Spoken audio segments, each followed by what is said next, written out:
Friends, welcome to the new episode of my channel. আমি সৌম্যজিৎ। এই মুহূর্তে আমি কথা বলবো অজয় দেবগন এবং আমন দেবগন অভিনীত ছবি আজাদ নিয়ে, যেটা আমি সবেমাত্র সিনেমা হল থেকে দেখে এলাম। তো এই সিনেমাটা আমার কেমন লাগলো?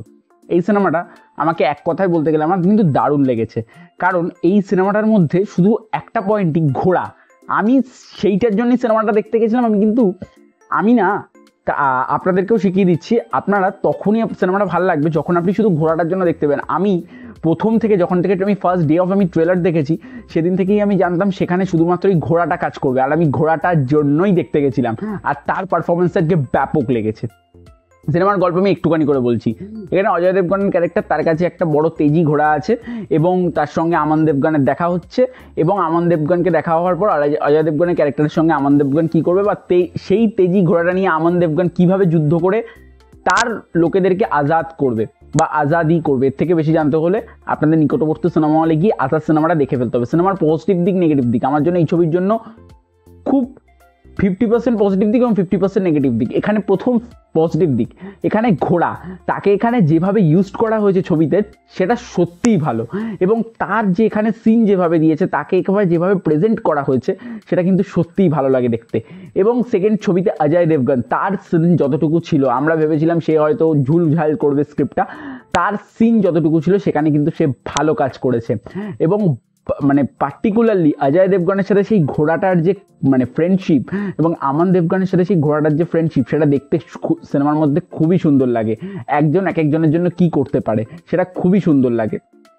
বিশেষত ওখানে রাত্রির বেলার মধ্যে যে চিতাবাঘের যে সিনটা, সেই সিনটা কিন্তু সত্যিই এই সিনেমাটার মুগ্ধতা অন্য জায়গায় নিয়ে যায়। এই সিনেমার ক্ষেত্রে বলতে গেলে ব্যাকগ্রাউন্ড স্কোর ভালো, এবং এই সিনেমাটার মধ্যে গেলে গানগুলোও কিন্তু আমার খুব একটা খারাপ লাগেনি, গানগুলো খুব ভালো লেগেছে।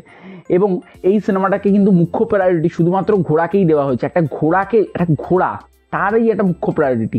এরকম ছবি আমরা হিন্দিতে, বাংলায় আমরা কখনো দেখিনি। সেটা ফার্স্ট টাইম এই হিন্দিতে দেখলাম, সত্যি খুব ভালো লাগলো দেখে। এবং এই সিনেমার মধ্যে কোরিওটোগ্রাফির কাজ বা সিনেমার মেকিং, সেগুলো খুবই ভালো। এবং সিনেমার ডিরেকশন এবং স্ক্রিন প্লে, তার মধ্যে কিছু খামতি রয়েছে, সেটা আমি নেগেটিভ পয়েন্টে আলোচনা করছি। পজিটিভ পয়েন্ট হচ্ছে ক্যামেরার কাজ। এখানে ক্যামেরার কাজও কিন্তু খুব ভালো। এবার যদি চলে আসি আমি ছবির নেগেটিভ পয়েন্টে, ছবির প্রথম নেগেটিভ পয়েন্ট, ছবির প্রথম ভুল, ফার্স্ট হাফ জুড়ে এক গাদা সিন হেজানো। এই সিন কোনো দরকার ছিল না ভাই, কোনো দরকার ছিল না। এখানে যেটুকু দরকার ছিল সেটুকু আপনারা সিনেমা হলে গেলে দেখতে পাবেন।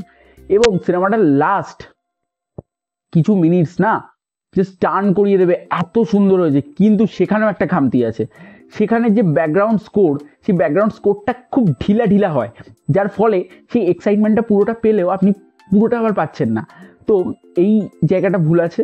এবং এখানে আমার নায়িকার কাজ খুব একটা ভালো লাগেনি, তাকে একটুখানি বেশি এখানে ন্যাকানা অভিনয় লাগছে এখানে। এবং দিয়ানা পাটানির মতো একজন ভালো অভিনেত্রীকেও এখানে ভালো করে কাজ করাতে পারেনি। তো সব মিলিয়ে আমার ছবিটা মোটামুটি খুব ভালো লেগেছে। এই ছবিটার জন্য আমার পার্সোনাল রেটিং 4.5 আউট অফ 5। আপনারা প্লিজ প্রত্যেকে হলে যান, ছবিটা গিয়ে দেখুন। তো দেখে জানান কেমন লাগলো। আর ভিডিওটি যদি ভালো থাকে লাইক করবেন, কমেন্ট করে জানাবেন কেমন লাগলো, শেয়ার করবেন। চ্যানেল যদি নতুন থাকেন সাবস্ক্রাইব করে পাশে বেল আইকনটি ক্লিক করবেন। আজকের মতো দেখা হচ্ছে নেক্সট ভিডিওতে। ততক্ষণ সবাই ভালো থাকবেন। Bye bye.